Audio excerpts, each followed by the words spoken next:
प्यारे बच्चों, आपके हिंदी की पाठ्य पुस्तक में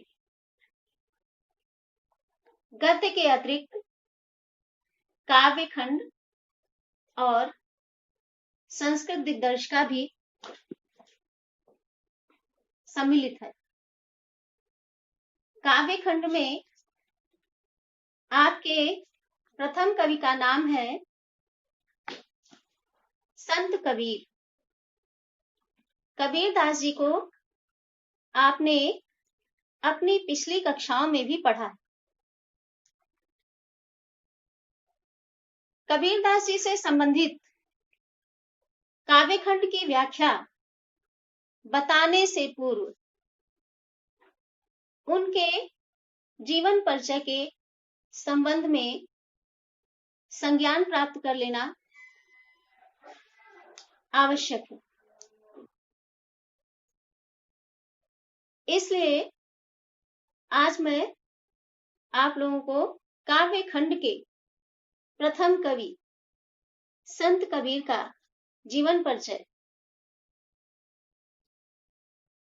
समझा रही हूं। इस जीवन परिचय को आप लोग अपनी पाठ्य पुस्तक से अवश्य पढ़ लीजिएगा तथा मेरे द्वारा समझाए गए जीवन परिचय को भी ध्यानपूर्वक सुनने के बाद इनका जीवन परिचय लिखकर आप लोग मुझे 11 बजे से 12 बजे के बीच में अवश्य भेजेंगे। संत कबीर निर्गुण भक्ति शाखा की ज्ञानाश्रयी उपशाखा के प्रतिनिधि कवि थे। इनका जन्म सन 1398 ईस्वी में हुआ था। इनके जन्म के संबंध में अनेक किंवदंतियां प्रसिद्ध हैं। किंवदंतियां अर्थात लोगों के द्वारा कही गई बातें। भक्त परंपरा एक ग्रंथ है, तो भक्त परंपरा ग्रंथ में प्रसिद्ध है कि किसी विधवा ब्राह्मणी को स्वामी रामानंद के आशीर्वाद से पुत्र उत्पन्न होने पर उसने समाज के भय से काशी के समीप लहरतारा के किनारे अपने उस पुत्र को फेंक दिया था, जहां से नीमा और नीरू नामक जुलाहा दंपति ने इनको उठा लिया और इनको ले जाकर इनका पालन पोषण किया। कबीरदास जी के जन्म स्थान के संबंध में 3 मत प्रचलित हैं: काशी, मगहर और आजमगढ़ जिले में बेलहरा गांव। अर्थात कुछ विद्वान तो ये मानते हैं कि इनका जन्म काशी में हुआ था। कुछ का ऐसा मानना है कि इनका जन्म स्थान मगहर है और कुछ आजमगढ़ जिले के बेलहरा गांव को इनका जन्म स्थान मानते हैं। इन तीनों ही मतों में काशी की स्वीकारोक्ति सबसे अधिक है। हिंदी साहित्य के 2 प्रसिद्ध ग्रंथ भक्त परंपरा एवं कबीर पंथ। तो भक्त परंपरा एवं कबीर पंथ के अनुसार स्वामी रामानंद जी इनके गुरु थे। कबीरदास जी पढ़े लिखे नहीं थे, किंतु सबसे बड़े आत्मज्ञानी थे।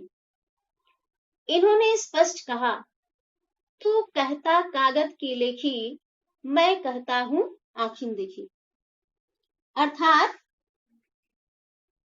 साक्षर लोग यानी पढ़े लिखे लोग तो केवल कागज पर लिखी हुई बातों को कहा करते हैं, और जबकि कबीरदास जी ने अपने जीवन में वह कहा जो उन्होंने प्रत्यक्ष अपनी आंखों से देखा। संत कबीर की मृत्यु सन 1518 ईस्वी में हुई। आगे कबीरदास जी की रचनाओं के बारे में जानिए।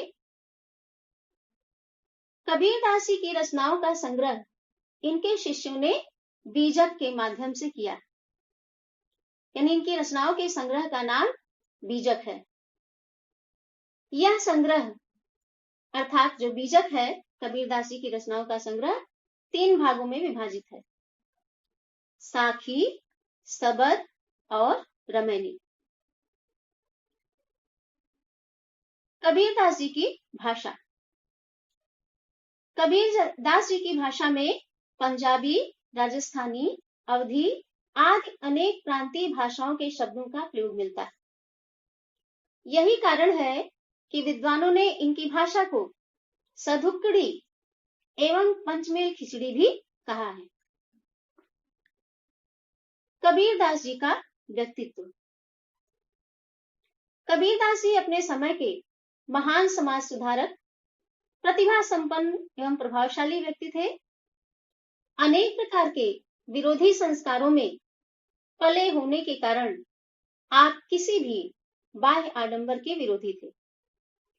इन्होंने अपने समय में व्याप्त सामाजिक कुरीतियों का डटकर विरोध किया। अपनी साहित्यिक रचनाओं, अपने प्रखर एवं ओजस्वी व्यक्तित्व के लिए आप हिंदी साहित्य में सदैव स्मरणीय रहेंगे।